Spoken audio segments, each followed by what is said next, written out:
Seri Pelangi di Langit Singosari. Bunga di Kaki Gunung Kawi. Audiobook, novel silat. Cerita, Esa Mintarja. Bab 97. Sejenak kemudian maka mereka pun segera berlari-larian ke mulut saluran induk yang memang belum digali.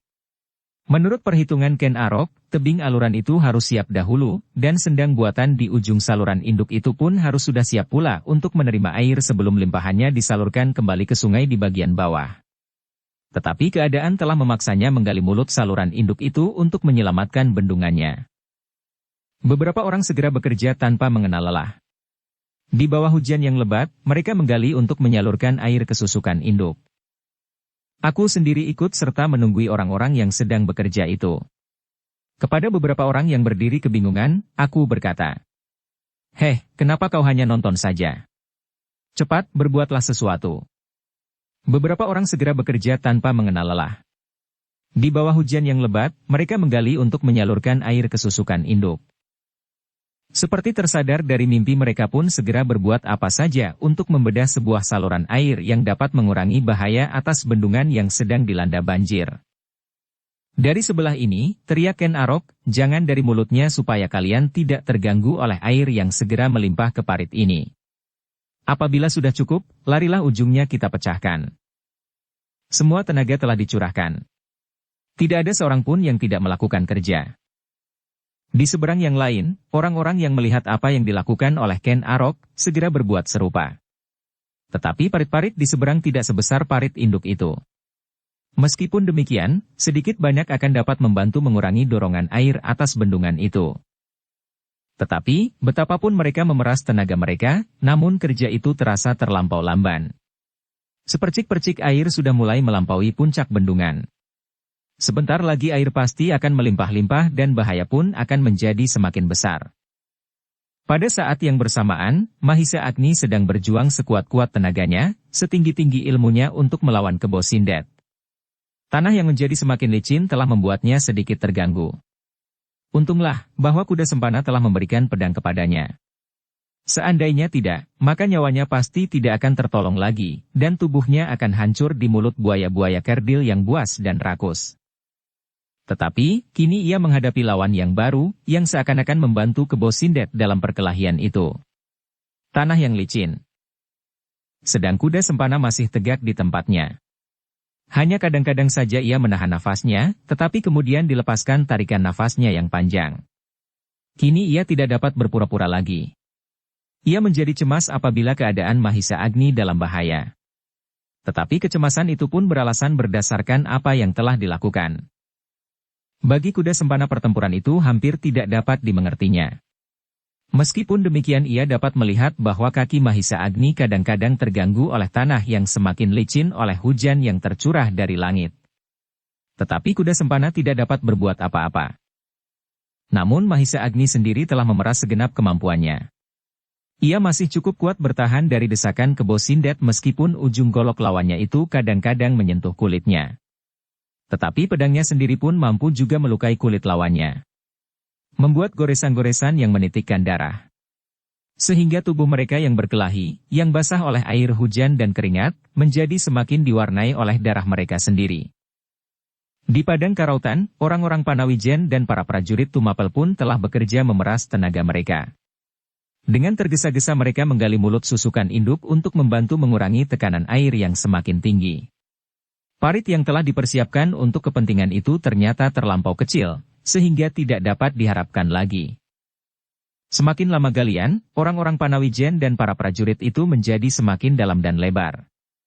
Setapak demi setapak parit itu merayap ke pinggir sungai.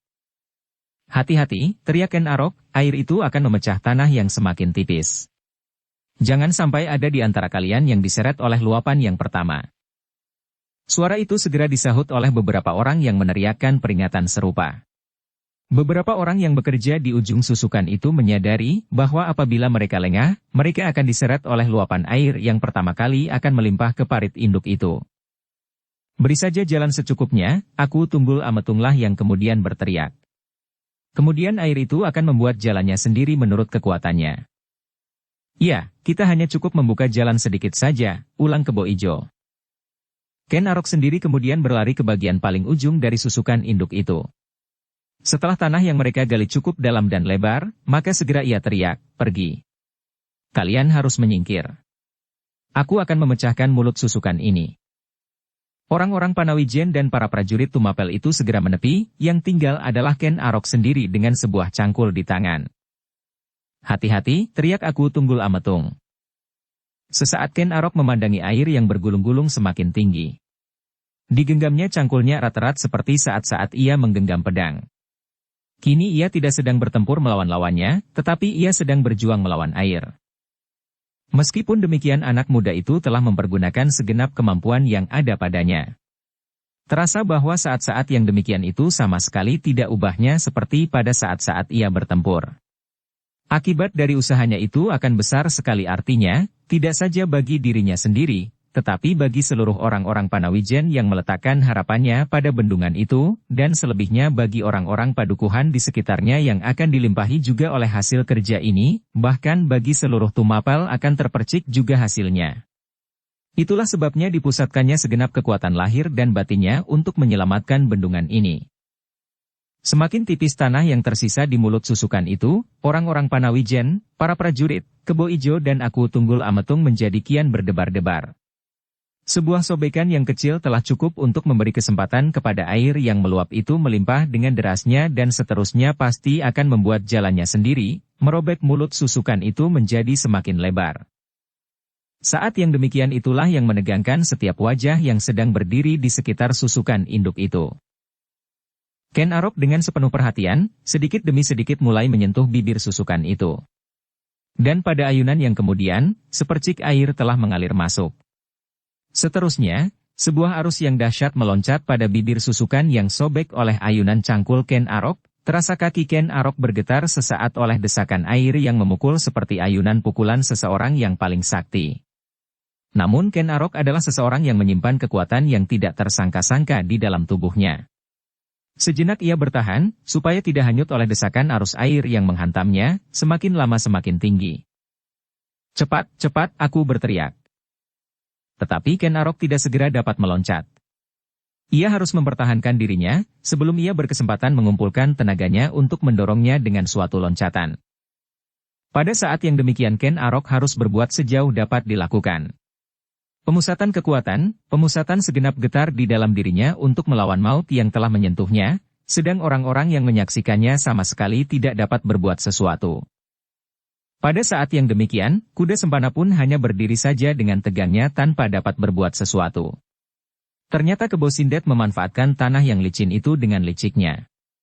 Karena kakinya telah terbiasa, maka pengaruh tanah yang licin itu tidak terlampau banyak baginya, sehingga dalam perkelahian berikutnya, dipergunakannya cara yang paling licik. Ia berloncat-loncatan dan berputar-putar dengan gerak yang panjang. Dengan demikian ia mengharap bahwa Mahisa Agni tidak akan dapat mengimbanginya. Ternyata usaha itu agaknya memberikan harapan baru baginya. Sekali-kali Mahisa Agni terpaksa bertahan untuk tidak tergelincir jatuh.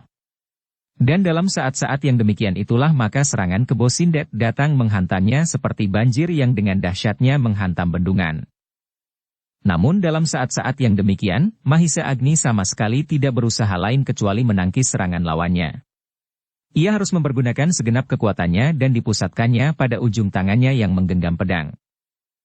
Meskipun demikian, namun gerak Mahisa Agni menjadi semakin terbatas. Untunglah bahwa Mahisa Agni tidak kehilangan akal, sehingga ia mampu mengatasi setiap usaha dan cara lawannya untuk membinasakannya. Sehingga betapa Kebo Sindet mencari akal namun ia tidak dapat segera melakukan maksudnya, mendorong Mahisa Agni jatuh ke dalam mulut binatang-binatang air. Betapa perkelahian itu menjadi semakin seru. Kebo Sindet yang menggeram, menerkam dengan ujung goloknya seperti harimau lapar, barus menghadapi lawannya yang tangguh seperti banteng ketaton. Akhirnya, Kebo Sindet tidak telaten menghadapi lawannya yang tidak segera dapat ditundukkannya. Di dalam hujan yang sangat lebat, orang itu menggeretakkan giginya. Beberapa langkah ia meloncat surut, kemudian seperti sebatang tonggak ia berdiri tegak, memusatkan segenap kekuatannya. Dibangkitkannya semua kekuatan dan getaran yang ada di dalam dirinya, disalurkannya lewat urat nadinya, dipusatkannya pada tangan kanannya yang menggenggam goloknya. Bukan sekedar kekuatan yang sudah mencapai puncaknya, tetapi segenap kekuatan cadangan yang tersimpan rapat-rapat di dalam dirinya. Kali ini Kebo Sindet bertekad untuk melepaskan aji pamungkasnya, aji yang dahsyat sedahsyat petir di udara. Mahisa Agni menjadi berdebar-debar melihat sikap lawannya. Tetapi ia tidak dapat sekedar melihat apa yang akan dilakukan oleh Kebo Sindet. Yang akan terjadi itu pasti akan langsung menyangkut dirinya. Apabila ia tidak segera berbuat sesuatu untuk mengimbanginya, maka ia akan menjadi lumat sama sekali. Itulah sebabnya, maka Mahisa Agni pun segera berdiri tegak di atas kedua kakinya yang renggang. Meskipun dengan hati yang berdebar-debar, maka segera dibangunkannya kekuatan puncaknya dalam hubungan lahir dan batinnya. Dijulurkannya tangan kirinya lurus ke depan, dan disilangkannya pedangnya di muka dadanya. Tangan anak muda itu tampak bergetar. Aji Gundala Sasra yang mendapat penyempurnaan dengan unsur-unsur kekuatan dan gerak yang serasi dari inti kedahsyatan Aji Kalabama yang luluh, seolah-olah mengalir pada telapak tangannya. Mahisa Agni belum pernah membuat pertandingan-pertandingan dari kekuatannya dengan kekuatan-kekuatan lain dalam benturan langsung. Namun ia dapat menduga bahwa kekuatan yang ada di dalam dirinya, setidak-tidaknya akan mampu mengimbangi kekuatan lawannya. Sejenak kedua orang itu seolah-olah membeku. Namun sejenak kemudian berbareng dengan meledaknya guntur di langit, terdengar Kebo Sindet berteriak nyaring. Goloknya terangkat tinggi-tinggi, dan bersamaan dengan loncatannya, goloknya terayun deras sekali menghantam lawannya yang sudah siap menunggunya. Di padang karautan, yang terdengar adalah suara Aku Tunggul Ametung berteriak keras sekali, sekeras ledakan petir yang bersabung. Ken Arok, cepat meloncat ke tepi. Tetapi Ken Arok sudah tidak mendapat kesempatan lagi. Tanah di bawah kakinya seakan-akan surut dengan cepatnya, sedangkan air naik secepat itu pula. Dada anak muda itu menjadi berdebar-debar. Dikerahkan segenap kekuatan yang ada di dalam dirinya. Kekuatan yang telah ada di dalam tubuhnya tanpa diketahuinya sendiri. Sejenak Aku Tunggul Ametung menjadi bingung. Kebo Ijo dan prajurit-prajurit yang lain seakan-akan telah kehilangan akal mereka. Bahkan mereka telah menjadi berputus asa. Ken Arok tidak akan dapat tertolong lagi. Ki Buyut Panawijen menjadi pucat seperti mayat, sedang orang-orang Panawijen benar-benar telah kehilangan nalar dan harapan. Aku Tunggul Ametung pun masih berdiri membeku. Ia adalah orang yang hampir-hampir tidak pernah berpikir, apalagi menanggapi persoalan yang tiba-tiba. Tetapi, kali ini Aku Tunggul Ametung sama sekali tidak berputus asa dan tidak membiarkan Ken Arok hanyut tanpa berbuat sesuatu. Meskipun demikian, meskipun ia sedang dirisaukan oleh persoalan yang sedang dihadapinya, namun sesaat jantungnya bergetar. Ia melihat sesuatu yang aneh baginya. Ternyata daya tangkap dan tanggapan Aku Tunggul Ametung atas persoalan-persoalan yang bukan sekedar masalah lahiriah, jauh lebih baik dari orang-orang yang ada di sekitarnya, bahkan tidak jauh berbeda dari Empu Purwa, Empu Gandring dan beberapa orang lain. Lamat-lamat di dalam hujan yang sangat lebat ia melihat warna yang kemerah-merahan di atas ubun-ubun Ken Arok yang sedang mengerahkan segenap kekuatan yang seakan-akan telah tersedia di dalam dirinya, untuk bertahan supaya ia tidak hanyut. Bahwa ia masih tetap dapat berdiri, adalah suatu hal yang hampir tidak mungkin dan tidak masuk akal. Tetapi adalah suatu kenyataan bahwa Ken Arok masih dapat bertahan, berdiri tegak menahan arus air yang luar biasa dan sudah hampir mencapai setinggi dada. Tetapi ia tidak mendapat kesempatan untuk meloncat karena justru tanah di bawah kakinya menjadi surut hanyut di dalam arusnya banjir yang mendapat saluran untuk mengalir. Kalau ia berusaha untuk meloncat juga, maka ia akan terperosok semakin dalam dan segera akan tenggelam. Aku Tunggul Ametung yang sesaat dipukau oleh tanggapan mata hatinya itu, segera menyadari keadaan. Tiba-tiba sekali lagi ia berteriak. Sekali lagi orang-orang Panawijen dan para prajurit Tumapel dihadapkan pada suatu keadaan yang tidak masuk di akal mereka. Aku itu tiba-tiba melenting seperti belalang. Sekali sambar tangannya telah menggenggam ujung sebatang bambu yang tertumpuk di pinggir bendungan. Kemudian sekali lagi ia melenting sambil menjinjing bambu itu. Terdengarlah kemudian suaranya mengguntur. Tangkaplah pangkalnya. Peganglah erat-erat. Aku akan menarikmu. Orang-orang Panawijen dan para prajurit Tumapel hampir tidak dapat mengerti apa yang telah terjadi. Adalah di luar nalar mereka bahwa seseorang mampu melakukannya, menjinjing sebatang bambu utuh yang panjang sambil meloncat sedemikian jauhnya, kemudian mengulurkan bambu itu dari pinggir susukan induk kepada Ken Arok yang sedang berjuang menguasai diri, melawan air yang kini telah mencapai setinggi dadanya. Sejenak Ken Arok terpukau melihat gerak Aku Tunggul Ametung. Demikian ia mengaguminya, sehingga ia hampir lupa kepada dirinya sendiri. Tetapi segera ia sadar setelah pangkal sebatang bambu yang dijulurkan Aku Tunggul Ametung itu hampir menyentuh hidungnya. Ternyata Aku Tunggul Ametung telah berbuat tepat pada waktu. Apabila ia terlambat sekejap, maka keadaannya akan menjadi lain, karena sekejap kemudian tanah di bawah kaki Ken Arok itu seolah-olah telah hanyut diseret oleh banjir bandang. Apabila Ken Arok ikut serta terseret oleh arus itu, maka usahanya untuk melepaskan diri akan menjadi semakin sulit dan usaha untuk menolongnya pun menjadi semakin sulit pula. Tetapi pada saatnya tangan Ken Arok menyambar pangkal bambu yang dijulurkan kepadanya meskipun sesaat ia masih dirayapi oleh keraguan-raguan, bahwa justru Aku Tunggul Ametunglah yang akan ikut terseret bersamanya. Tetapi sekali lagi orang-orang Panawijen dan para prajurit itu berdiri dengan mulut ternganga, meskipun air hujan masuk ke dalamnya. Dada mereka terasa berhenti berdetak ketika mereka melihat bagaimana Ken Arok berusaha menahan diri berpegangan pada pangkal bambu yang ujungnya dipegang oleh Aku Tunggul Ametung. Dua kekuatan di pangkal dan di ujung itu hampir tidak dapat dinilai oleh orang-orang yang berdiri memaku di sekitarnya. Bahkan orang-orang yang berada di seberang pun terpukau sama sekali melihat apa yang terjadi, meskipun hanya samar-samar karena hujan yang terlampau deras. Perlahan-lahan Aku menarik bambu itu. Dikerahkannya segenap kekuatan yang ada padanya. Bambu, Ken Arok dan banjir adalah lawan yang cukup berat baginya. Tetapi ternyata Aku adalah seorang yang memiliki tenaga yang luar biasa. Orang-orang yang terpesona melihat hal itu terjadi, justru berdiri saja mematung, tanpa dapat berbuat sesuatu. Mereka sama sekali tidak beranjak dari tempatnya, apalagi berlari dan ikut serta menahan bambu yang sedang mengangkat tubuh Ken Arok dari dalam arus air. Sedangkan Arok sendiri, berpegang pada pangkal bambu itu. Terasa seolah-olah air menghisapnya dan menariknya ke dalam lingkaran maut. Tetapi ia bertahan terus. Bertahan dengan kekuatan yang jauh melampaui kekuatan orang-orang kebanyakan. Betapa lambatnya, namun Ken Arok terseret semakin menepi. Agaknya dua kekuatan di ujung dan pangkal sebatang bambu itu akan dapat menyelamatkannya. Meskipun kadang-kadang segumpal air menghantam wajahnya, namun sekejap kemudian Ken Arok berhasil mengangkatnya ke atas permukaan air. Mereka yang menyaksikan, Ken Arok tertarik sedikit demi sedikit menepi itu, menahan nafas mereka. Wajah-wajah mereka menjadi semakin tegang dan darah mereka serasa berhenti mengalir. Seperti kuda sempana yang saat itu menahan nafasnya pula, jantungnya pun seakan-akan berhenti berdetak. Ia tahu benar, bahwa kedua orang yang mempersiapkan kekuatan pamungkas mereka. Loncatan kebo Sindet yang hampir-hampir tidak dapat diikuti oleh mata itu, adalah permulaan dari benturan yang sekejap lagi pasti akan terjadi. Dada kuda sempanalah yang akan meledak, sesaat kemudian ketika ia melihat golok kebo Sindet terayun deras sekali seperti petir yang menyambar dari langit disertai suaranya yang melengking semakin tinggi. Tetapi Mahisa Agni telah bersiap sepenuhnya untuk menerima serangan itu. Ia kali ini sengaja tidak ingin menghindar. Ia ingin mengalami benturan itu, supaya perkelahian itu segera sampai pada akhirnya. Di sini kita akan mendapat kepastian, gumamnya di dalam hati.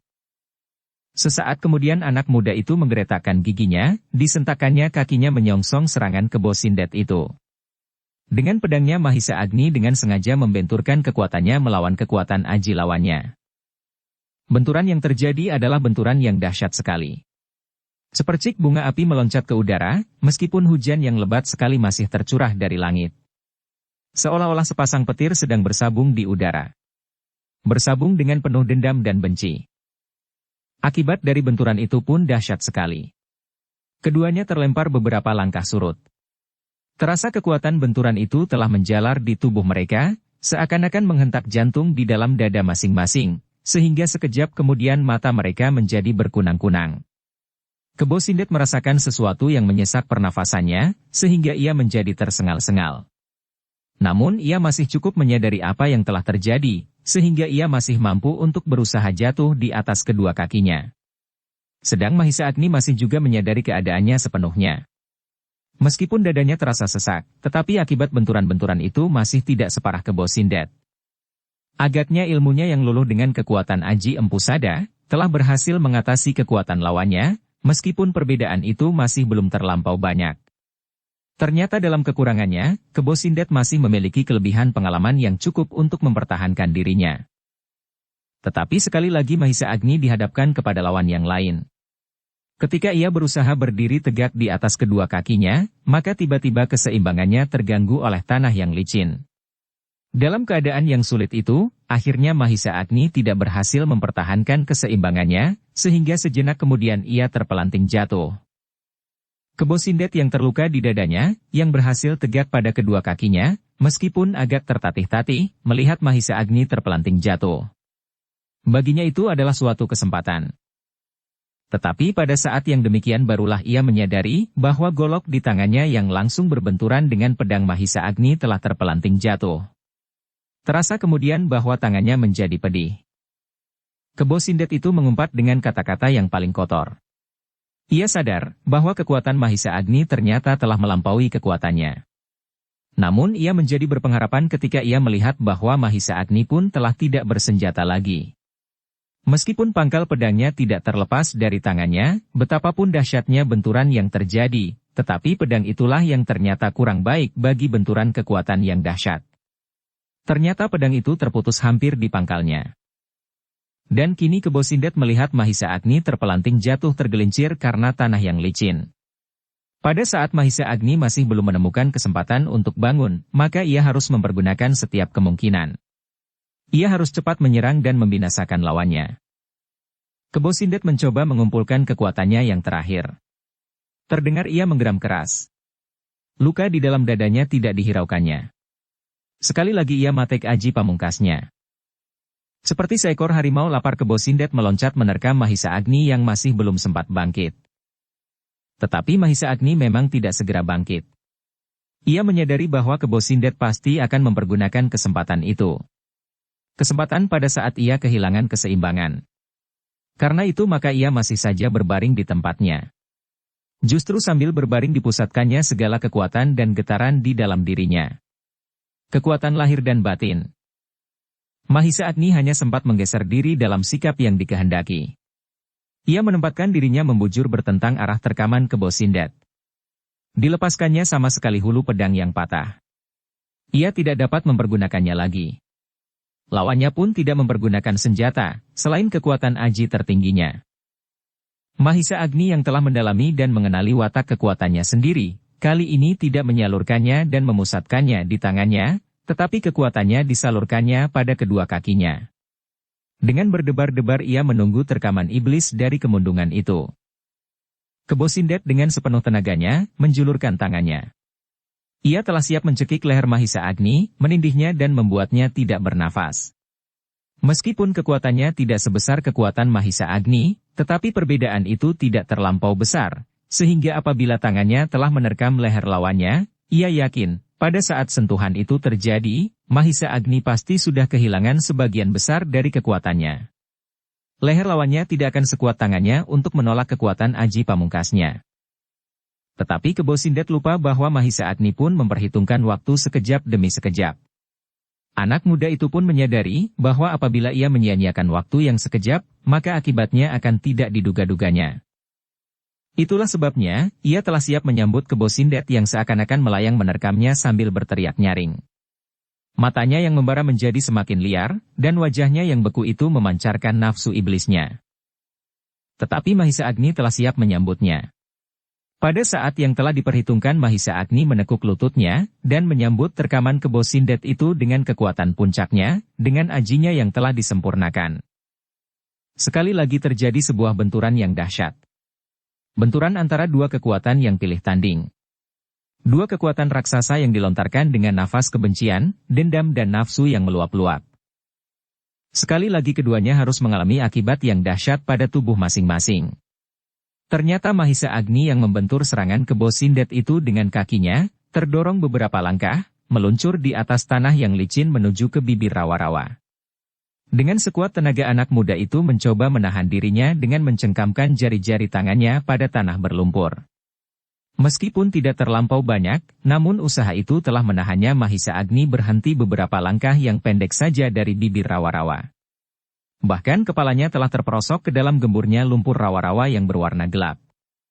Tetapi Mahisa Agni tidak terjerumus masuk dalamnya. Sedang sendi-sendi tulang kakinya terasa berpatahan. Perasaan sakit yang luar biasa telah menjalari seluruh tubuhnya. Namun Mahisa masih tetap sadar, apa yang telah terjadi dengan dirinya. Ia masih sempat melihat akibat dari peristiwa itu dan peristiwa-peristiwa berikutnya. Mahisa Agni masih mendengar Kebo Sindet berteriak mengerikan. Benturan itu agaknya telah membuat lukanya semakin parah. Tetapi lebih daripada itu, dorongan kaki Mahisa Agni telah melemparkan Kebo Sindet yang seakan-akan sedang terbang di atasnya. Tubuh iblis itu melambung tinggi dan melayang ke arah yang sama sekali tidak dikehendaki oleh Kebo Sindet. Dalam usahanya terakhir Kebo Sindet menggeliat di udara, namun ia tidak berhasil menghentikan lontaran kekuatan Mahisa Agni, sehingga tubuhnya melayang langsung ke dalam air yang keruh berlumpur. Sejenak kemudian tubuh itu pun terbanting jatuh ke dalam rawa-rawa. Suara teriakan Kebo Sindet masih terdengar sesaat. Mahisa Agni sejenak melupakan segala macam penderitaan tubuhnya. Ia berusaha untuk bangkit, dan melihat apa yang telah terjadi. Sebuah desir yang tajam menggores jantungnya. Ia melihat Kebo Sindet menggelepar di dalam air. Dan ia melihat Kebo Sindet masih berusaha untuk mencoba menyelamatkan dirinya. Kebo Sindet itu telah mengenal betul watak dan tabiat rawa-rawa itu, sehingga ketika tubuhnya telah berada di dalam air, justru ia menghentikan segala macam gerak yang sama sekali tidak berarti, yang akan mendorongnya semakin cepat terbenam ke dalam lumpur. Mahisa Agni kini sudah berdiri pada lututnya. Tubuhnya terasa lemah sekali, seakan-akan semua tulang-tulangnya dilolosi. Karena itu maka ia tidak berusaha untuk berdiri tegak di atas kedua kakinya, ia tidak mau jatuh tergelincir karena tanah yang licin, apalagi tergelincir masuk rawa-rawa menyusul Kebo Sindet. Dengan demikian maka dengan nafas terengah-engah dan sekali-sekali menyeringai menahan sakit, ia melihat Kebo Sindet berada di dalam air. Setan iblis. Kebo Sindet mengumpat di dalam air. Namun ia masih berdiri diam. Dengan mata yang menyalakan dendam tiada taranya dipandanginya Mahisa Agni. Tetapi sejenak kemudian ia sadar akan dirinya. Ia harus segera keluar dari rawa-rawa itu. Dicobanya untuk menggerakkan kakinya sedikit, bergeser ke tepi. Tetapi ternyata tanah berlumpur di bawah kakinya terlampau gembur, sehingga sedikit demi sedikit, Kebo Sindet itu seolah-olah dihisap ke dalam bumi. Sejenak terbersit kecemasan membayang di wajah yang beku itu. Bayangan yang hampir sepanjang hidupnya tidak pernah mewarnai wajahnya. Namun kini tampaklah, betapa Kebo Sindet telah dicengkam oleh kecemasan yang sangat. Setiap kali ia bergerak, betapapun kecilnya, maka kakinya menjadi semakin dalam terperosok ke dalam lumpur di dasar rawa-rawa itu. Meskipun demikian Kebo Sindet masih berusaha untuk melangkah ke tepi. Perlahan-lahan ia beringsut. Namun perlahan-lahan ia terbenam semakin dalam. Gila, kau gila Mahisa Agni, teriaknya. Kecemasan semakin mencengkam jantungnya. Kalau aku berhasil keluar dari rawa-rawa ini, maka aku cincang kau habis-habisan. Mahisa Agni masih terdiam di tempatnya. Ia masih berdiri pada lututnya. Namun kengerian membayang di hatinya. Ia tahu benar, apakah yang tersimpan di dalam air yang keruh itu. Ia dapat membayangkan apakah yang akan terjadi atas Kebo Sindet itu apabila ia tidak segera dapat keluar dari dalam air berlumpur itu. Sejenak Mahisa Agni menjadi ragu-ragu. Dan sekali lagi ia mendengar suara Kebo Sindet. Heh Mahisa Agni. Kalau aku nanti keluar dari rawa-rawa ini, kaulah yang akan aku lemparkan masuk. Kaulah yang akan menjadi makanan buaya-buaya kerdil di sini. Mahisa Agni tidak menjawab. Sekali-sekali perasaan sakit seolah-olah menyengat di seluruh tubuhnya. Namun ia yakin bahwa Kebo Sindet pun terluka setidak-tidaknya separah dirinya sendiri. Tetapi karena keadaannya, maka seolah-olah luka itu tidak terasa, Kebo Sindet sedang dicemaskan oleh rawa-rawa yang kini seakan-akan sudah membelenggunya. Tetapi iblis itu tidak berputus asa. Ia masih juga berusaha. Setiap kali ia menggerakkan tubuhnya, maka mulutnya pasti mengumpat tidak habis-habisnya. Wajahnya kini sama sekali tidak lagi membeku seperti wajah mayat. Namun jelas ketegangan dan kecemasan yang mengerikan, membayang di wajah itu. Ketika kakinya terperosok semakin dalam, Kebo Sindet itu mengumpat-umpat semakin keras. Tetapi ia masih belum menyerah. Ia masih berusaha terus. Perlahan-lahan sekali. Tetapi ternyata kaki-kakinya semakin dalam terhisap masuk ke dalam tanah berlumpur di dasar rawa-rawa. Kesabaran Kebo Sindet pun semakin lama menjadi semakin mencair. Usaha untuk melepaskan diri semakin lama menjadi semakin kabur, sehingga iblis itu memaki-maki semakin keras dan kotor. Mahisa Agni yang berdiri pada lututnya melihat, betapa wajah Kebo Sindet yang sehari-hari dilihatnya selalu membeku itu menjadi tegang. Kemudian diulas oleh kecemasan hatinya dan akhirnya wajah itu seolah-olah telah membayangkan keputusasaan. Betapa dendam membara di dalam dada Mahisa Agni, ketika dilihatnya akhir yang mengerikan dari hidup Kebo Sindet itu terasa sentuhan halus menyinggung hatinya. Ia memang ingin membinasakan iblis dari kemundungan itu, tetapi tidak dengan cara itu. Tidak dengan cara yang demikian mengerikan. Tiba-tiba Mahisa Agni pun melupakan betapa tubuhnya menjadi hampir lumpuh. Perlahan-lahan dan hati-hati ia bangkit. Setapak-setapak ia melangkahkan kakinya meninggalkan pinggiran rawa-rawa itu. Tetapi langkahnya tertegun ketika ia mendengar Kebo Sindet berteriak. "Heh, jangan lari pengecut. Sebentar lagi aku akan keluar dari air ini. Tubuhku terasa bertambah segar. Dan kau akan mengalami kematian yang paling mengerikan." Mahisa Agni melihat wajah Kebo Sindet semakin menjadi tegang dan berputus asa. Namun wajah itu masih juga memancarkan dendam dan kebencian tiada taranya. Tiba-tiba dada Mahisa Agni berdesir tajam, ia melihat sesuatu di kejauhan bergerak-gerak di permukaan air. Satu, dua disusul oleh yang lain semakin lama semakin banyak. Buaya-buaya kerdil. Wajah Mahisa Agni tiba-tiba menjadi pucat. Buaya-buaya itu pasti telah mencium bau darah yang meleleh dari tubuh Mahisa Agni. Dan buaya-buaya itu sebentar lagi pasti akan menyeret tubuh Kebo Sindet semakin ke tengah dan mengoyak-ngoyaknya. Mahisa Agni menjadi ngeri sekali membayangkan apa yang akan terjadi, karena itu maka tiba-tiba ia melangkah semakin cepat, secepat dapat dilakukan. Sejenak ia mencari-cari di tempat ia berkelahi melawan Kebo Sindet sebelum Kebo Sindet terlempar ke dalam air. Ia sama sekali tidak memperdulikan Kebo Sindet berteriak-teriak memanggilnya dan memaki-makinya. "Pengecut licik. Jangan lari. Tunggu, sebentar lagi aku akan mengoyak tubuhmu dan melemparkannya ke mulut-mulut buaya kerdil." Dan buaya-buaya kerdil itu benar-benar telah mendekat. Mahisa Agni yang menjadi semakin berdebar-debar karenanya, dengan serta-merta berteriak. "Buaya-buaya itu telah datang. Cepat, kalau kau dapat melakukannya, naiklah." Kebo Sindet mengerutkan keningnya. Sesuatu hal yang jarang sekali dilakukannya. Wajahnya kini seakan-akan telah mencair, telah tidak membeku lagi. Ketika ia berpaling, di kejauhan dilihatnya permukaan air yang bergerak-gerak. Dada iblis dari kemundungan itu berdesir tajam. Kini ia berhadapan dengan kenyataan bahwa buaya-buaya kerdil itu segera akan menyerangnya, tubuhnya lah yang sebentar lagi akan dikoyak-koyakkannya. Sama sekali bukan Mahisa Agni. Jantung Kebo Sindet serasa melonjak-lonjak di dalam dadanya. Ia sama sekali tidak mau menerima kenyataan itu. Ia ingin mengikat Mahisa Agni dan menggantungkannya dekat di permukaan air. Ia ingin melihat buaya-buaya kerdil itu melonjak-lonjak meraih tubuh yang tergantung itu, sehingga pada suatu saat tubuh itu terkoyak oleh gigi-gigi buaya kerdil yang tajam.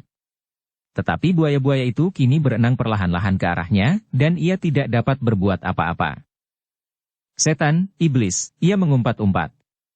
"Mahisa Agni, seharusnya kaulah yang berada di sini. Ayo, kemarilah. Kau harus menggantikan tempat ini. Kaulah yang akan menjadi makanan buaya kerdil itu.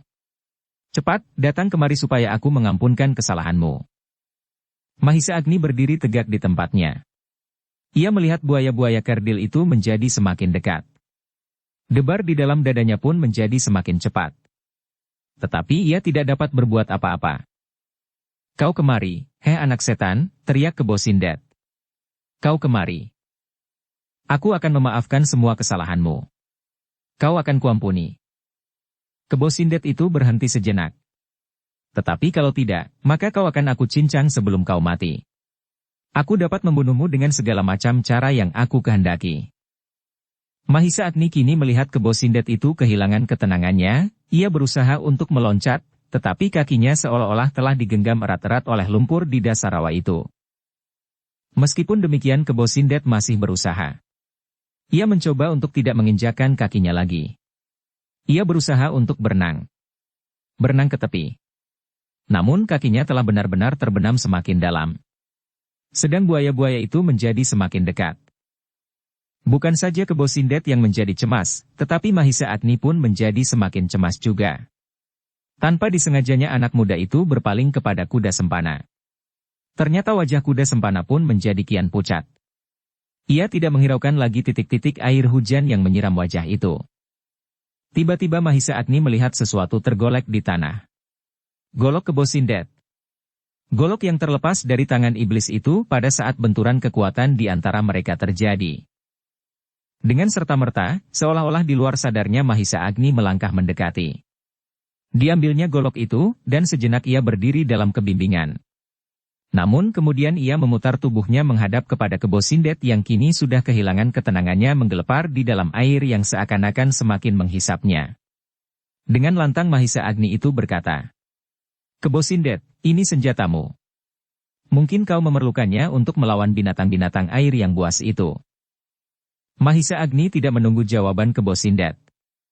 Beberapa langkah ia maju. Kemudian dilontarkannya hulu golok itu ke arah Kebo Sindet yang sedang dilanda oleh gejolak perasaan yang dahsyat.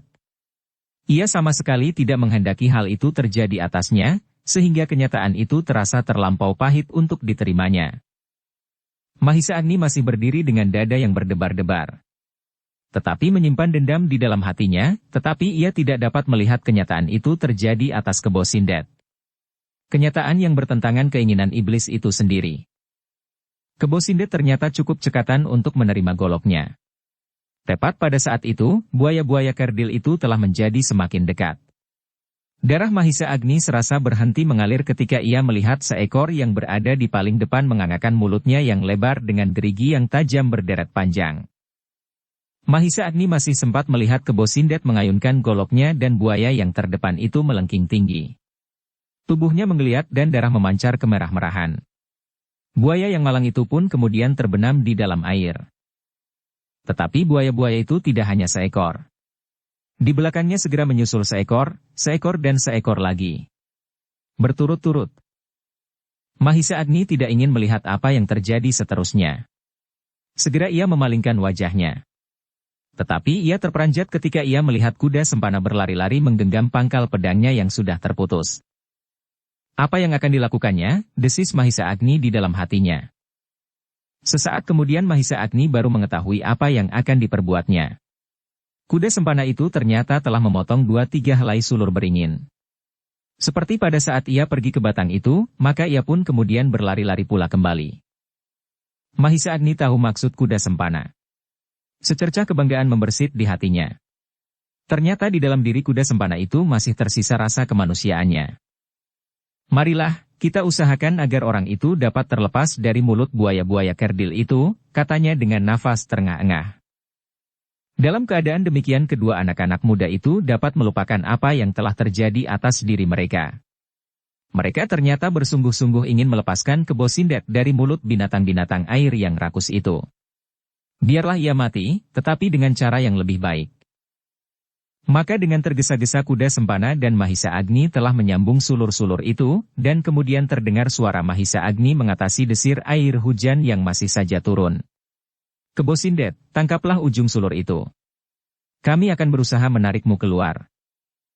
Perlahan-lahan dengan hati-hati sekali keduanya mendekati bibir rawa-rawa. Kemudian dilontarkannya ujung sulur itu kepada Kebo Sindet yang sedang berjuang melawan binatang-binatang air yang buas itu. Dengan serta-merta maka tangan kiri Kebo Sindet menyambar ujung sulur yang dilontarkan kepadanya. Namun ia masih juga berteriak, "Mahisa Agni, kau terlampau sombong. Tetapi kau akan menyesal apabila aku telah keluar dari lumpur ini." Mahisa Agni dan kuda sempana sama sekali tidak memperdulikannya. Buaya-buaya semakin banyak berkerumun di sekitar Kebo Sindet. Namun sebagian dari buaya-buaya itu tiba-tiba melengking dan tenggelam ke dalam air. Sambil menarik Kebo Sindet, Mahisa Agni masih juga sempat merasa heran. Dalam keadaan serupa itu Kebo Sindet masih mampu bertahan terhadap sekian banyak buaya-buaya kerdil meskipun ia mempergunakan goloknya. Tetapi ia tidak sempat berpikir terlampau lama. Ia harus segera menarik orang itu keluar air. Perlahan-lahan Kebo Sindet merasa dirinya terangkat menepi. Semakin lama semakin menepi. Tetapi buaya-buaya kerdil itu mengejarnya terus sehingga ia masih juga harus berjuang dengan goloknya melawan buaya-buaya yang menyergapnya. Kebo Sindet menggeliat ketika tubuhnya kemudian terangkat ke atas tanah berlumpur. Ia masih melihat beberapa ekor buaya mengejarnya naik ke darat. Sambil berpegangan pada sulur beringin yang ditarik oleh Mahisa Agni dan kuda sempana dengan tangan kirinya, ia masih harus mengayun-ayunkan goloknya dengan tangan kanannya, menebas mulut-mulut buaya yang menganga. Dan ia masih juga sempat melihat beberapa ekor buaya yang mengejarnya itu melengking, kemudian menggelepar mati. Berturut-turut tidak hanya 1-2. Tetapi hampir semua buaya yang mengejarnya ke darat tidak pernah dapat menyentuhnya. Tetapi ketika Kebo Sindet itu telah berada di atas permukaan air, barulah dapat dilihat oleh kuda sempana dan Mahisa Agni, bahwa sebagian tubuhnya telah terkoyak oleh mulut-mulut buaya kerdil itu. Luka-luka di tubuhnya menjadi arang keranjang dan darah meleleh hampir dari seluruh wajah kulitnya. Sejenak kemudian Kebo Sindet telah berada beberapa langkah dari rawa-rawa itu. Buaya-buaya kerdil telah tidak mengejarnya lagi. Tiba-tiba saja orang itu melepaskan pegangannya. Dengan tangkasnya ia meloncat berdiri. Dipandanginya Mahisa Agni dan kuda sempana dengan mata yang paling liar dan dengan wajah yang merah membara, semerah darah yang meleleh dari luka-luka di seluruh tubuhnya. Tiba-tiba Kebo Sindet itu tertawa. Mengerikan sekali, seperti suara hantu dari dalam kubur yang mendapat mayat baru bagi santapannya. Di sela-sela suara tertawanya ia berkata, "Nah, Mahisa Agni yang sombong. Kini kau akan sampai pada suatu batas kematian dengan cara yang paling mengerikan yang pernah terjadi atas diri seseorang. Jangan menyesal. Kau tidak akan dapat melawan aku. Aku kini bersenjata, dan kau sama sekali tidak." Terasa dada kedua anak-anak muda itu berdesir. Mereka tidak menyangka bahwa Kebo Sindet masih mampu berdiri tegak dengan garangnya. Suara tertawa Kebo Sindet masih menggetarkan udara. Semakin lama semakin keras, semakin keras. Akhirnya suara tertawa yang mengerikan itu sampai ke puncaknya. Terdengar suara itu meninggi. Tetapi Mahisa Agni dan kuda sempana terkejut ketika tiba-tiba suara tertawa itu terputus. Mereka melihat Kebo Sindet terhuyung-huyung dan sesaat lagi mereka melihat orang itu berteriak. Matanya yang liar menjadi semakin liar. Namun tiba-tiba orang itu jatuh di atas lututnya. Dengan susah payah ia bertahan, namun tampak pada wajahnya bahwa Kebo Sindet sedang menahan rasa sakit yang amat sangat. Meskipun demikian ia masih juga berteriak. "Mahisa Agni, berlututlah. Berlututlah sebelum kau mati. Kau juga kuda sempana. Kau ternyata telah berkhianat. Kau pun akan mengalami nasib serupa dengan Mahisa Agni. Kau..." Kebo Sindet tidak dapat menyelesaikan kalimatnya, dadanya telah diguncangkan oleh perasaan sakit yang tidak tertahankan. Ia menahan dirinya sambil bertelekan pada goloknya. Tetapi tiba-tiba ditengadahkannya dadanya. Dan seolah-olah mendapat kekuatannya kembali ia mengangkat goloknya dan menunjuk Mahisa Agni dengan ujung golok itu. "Kemari. Kemari," ia berteriak. "Aku bunuh kalian, aku bunuh," suaranya terputus. Sejenak Kebo Sindet menengadahkan wajahnya, seolah-olah ingin melihat apakah mendung masih tebal tergantung di langit. Namun sejenak kemudian perlahan-perlahan tubuh itu seakan-akan bergoyang. Dan sejenak berikutnya Kebo Sindet itu roboh di atas tanah berlumpur yang basah. Hujan masih jatuh dari langit. Meskipun sudah tidak terlampau lebat. Seleret cahaya dari utara memancar berkeredipan di antara titik-titik air hujan yang menjadi semakin mereda. Sesilir angin bertiup dari selatan, menggerakkan ujung dedaunan yang sedang mengangguk-angguk ditimpa oleh titik-titik hujan satu-satu. Langit semakin lama menjadi semakin cerah, dan hujan pun menjadi semakin tipis. Perlahan-lahan Mahisa Agni dan kuda sempana melangkah mendekati tubuh Kebo Sindet yang diam membeku. Goloknya masih erat di dalam genggamannya. Tetapi ternyata orang itu sudah tidak bernafas lagi. "Kebo Sindet telah mati," desih Mahisa Agni. "Ya," sahut kuda sempana pendek.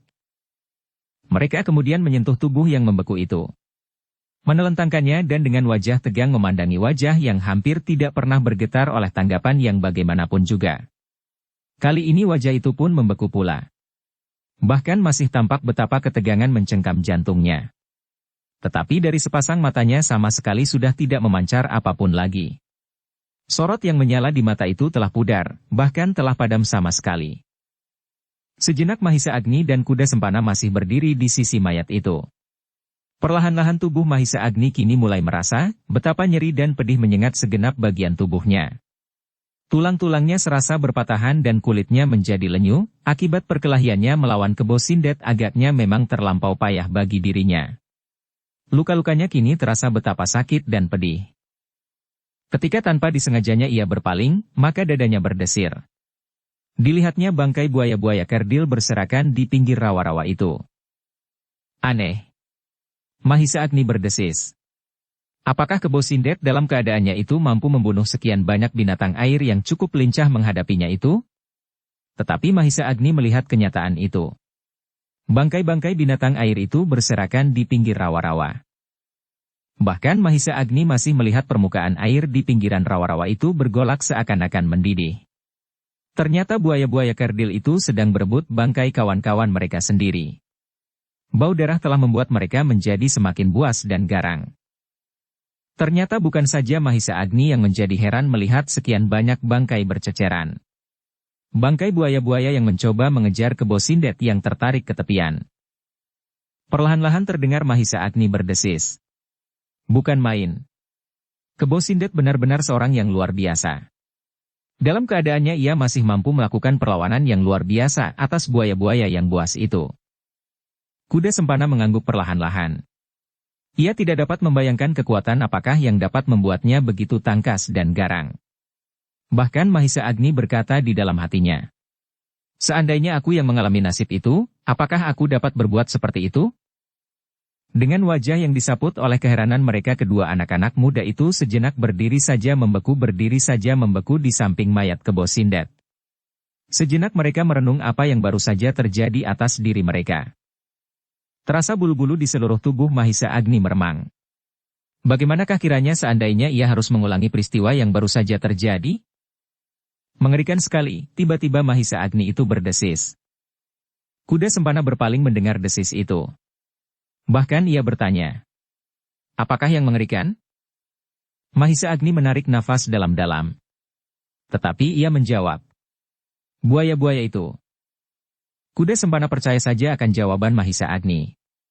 Ia tidak tahu, apakah yang sebenarnya bergolak di dalam dada anak muda yang masih tampak lemah dan pucat itu.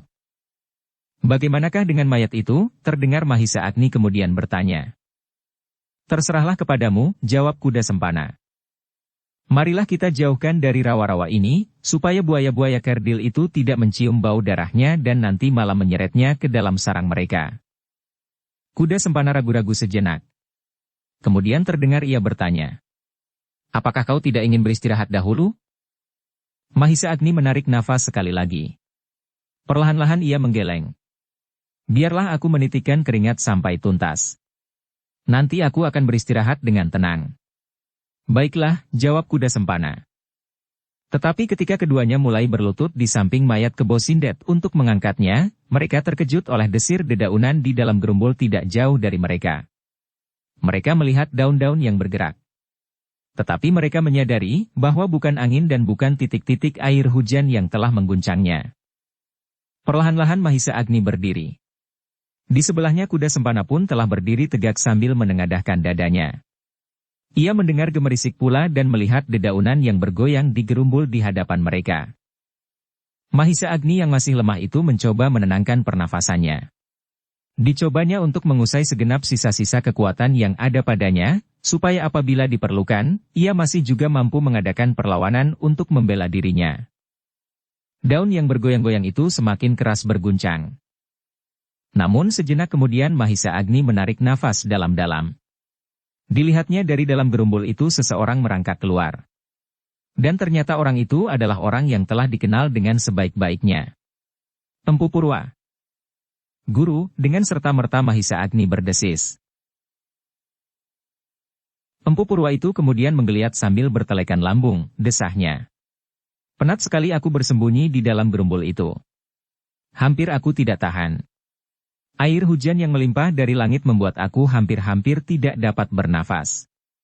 Apalagi setelah aku melihat beberapa buah gerumbul yang lain telah tersapu rata oleh perkelahian yang baru saja terjadi. Orang tua itu berhenti sejenak, lalu menarik nafas dalam-dalam. Katanya kemudian, "Bagaimana dengan kau, Agni?" Mahisa Agni pun menarik nafas dalam-dalam pula. Kemudian jawabnya, "Aku selamat, Guru. Dan inilah Kebo Sindet." Empu Purwa mengangguk-anggukkan kepalanya. Selangkah ia maju mendekat sambil bergumam.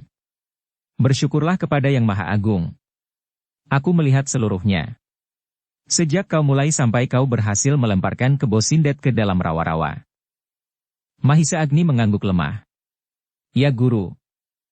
Semula aku menjadi cemas melihat keadaanmu. Kau terlampau bernafsu, sehingga kau kurang cermat mempersiapkan dirimu di dalam perlawananmu atas Kebo Sindet itu. Hampir-hampir kau menjadi korban ketergesa-gesaanmu itu." Empu Purwa berhenti sejenak, lalu. "Tetapi sekali lagi kau harus mengucap syukur. Kau mendapatkan pertolongan dalam keadaan yang sulit itu. Ternyata Angger Kuda Sempana telah menolongmu." "Ya Guru," jawab Mahisa Agni perlahan-lahan. "Kau harus berterima kasih kepadanya." "Ya Guru. Aku berterima kasih kepada Kuda Sempana." "Akulah yang harus berterima kasih kepada Mahisa Agni. Ia telah membebaskan aku dari kemungkinan yang paling pahit dari akhir hidupku. Dibunuh oleh Kebo Sindet dengan caranya." Kuda Sempana mengerutkan keningnya. Kemudian katanya semakin lambat, "Kini terserah kepada Mahisa Agni. Tetapi aku mengharap bahwa seandainya ia ingin juga membunuh aku, mudah-mudahan ia mempergunakan cara yang lebih baik dari cara yang akan dipilih oleh Kebo Sindet." "Ah!" Empu Purwa berdesah. "Apakah Mahisa Agni juga akan membunuhmu?" "Seandainya demikian, itu pun wajar sekali," sahut Kuda Sempana. Empu Purwa mengerutkan keningnya. Didampinginya Mahisa Agni yang berdiri tegak di tempatnya, meskipun tubuhnya masih tampak lemah, namun orang tua itu telah mendapat keyakinan, menilik sikap dan wajah muridnya, bahwa Mahisa Agni sudah pasti tidak akan melakukannya. Meskipun demikian Empu Purwa itu bertanya kepada muridnya, "Apakah kau akan berbuat demikian?" Mahisa Agni menggeleng lemah. Jawabnya, "Tidak Guru. Aku tidak mempunyai kepentingan apapun untuk membunuhnya sekarang. Kebo Sindet sudah mati. Mudah-mudahan kejahatannya mati pula bersamanya." Dada Kuda Sempana berdesir. Ia tahu benar maksud kata-kata Mahisa Agni tentang Kebo Sindet. Ia tahu benar bahwa Mahisa Agni mengharap agar ia masih belum dicengkam dalam pengaruh orang yang telah mengurungnya beberapa lama itu. Karena itu maka katanya, "Aku mengharap seperti harapanmu itu pula Agni. Mudah-mudahan kejahatan Kebo Sindet mati bersama matinya. Aku mengharap bahwa selama aku di sini, kejahatan dan wataknya itu tidak terlampau banyak mempengaruhi otakku. Aku sendiri bukanlah orang baik-baik, tetapi mudah-mudahan kejahatan yang ada di dalam diriku tidak bertambah-tambah karenanya." Empu Purwa menggelengkan kepalanya. Katanya, "Ada dua kemungkinan, Ger. Kau memang dapat menjadi semakin tersesat seperti Kebo Sindet, seandainya kau menemukan kepuasan di sarang ini, atau kau merasa mendapat daerah pelarian yang dapat melupakan segala bentuk kekecewaanmu. Tetapi aku kira kau tidak menemukannya di dalam dunia Kebo Sindet. Kau agaknya bertambah kecewa dan kehilangan gairah untuk menentukan hari depanmu. Bahkan mungkin kau telah sampai pada suatu garis perbatasan dari daerah keputusasaan. Setapak kau maju lagi maka hidupmu tidak terasa kau miliki lagi." "Bukan setapak lagi Kiai," sahut Kuda Sempana. "Aku telah sampai ke daerah itu. Aku sudah menjadi putus asa dan kehilangan hidupku sendiri. Aku sama sekali menjadi acuh tidak acuh tentang diriku, tentang keadaan di sekitarku dan tentang apa saja. Karena itu aku pun tidak akan mengacuhkan lagi seandainya Mahisa Agni akan membunuhku." Empu Purwa tersenyum. Katanya, "Pengakuanmu itu mempunyai arti penting di dalam langkah-langkahmu kemudian. Pengakuanmu telah membawa kau selangkah surut dari daerah yang tidak kau kenal itu. Dari sikap acuh tidak acuh tentang hari depanmu sendiri. Mudah-mudahan kau berhasil menemukan dirimu kembali." Kuda Sempana menundukkan kepalanya. Sekilas terbang di dalam angan-angannya masa-masa yang telah pernah dilampauinya. Sebersit penyesalan melonjak di dalam dadanya. Tetapi segera ia sadar bahwa ia telah berdiri di atas keadaannya kini. Dan kata-kata Empu Purwa itu agaknya dapat menyentuh hatinya. Menemukan dirinya kembali dalam keseimbangan yang wajar. Bersambung ke bab 98. Dukung kami dengan subscribe, follow, like, komen dan share. Terima kasih.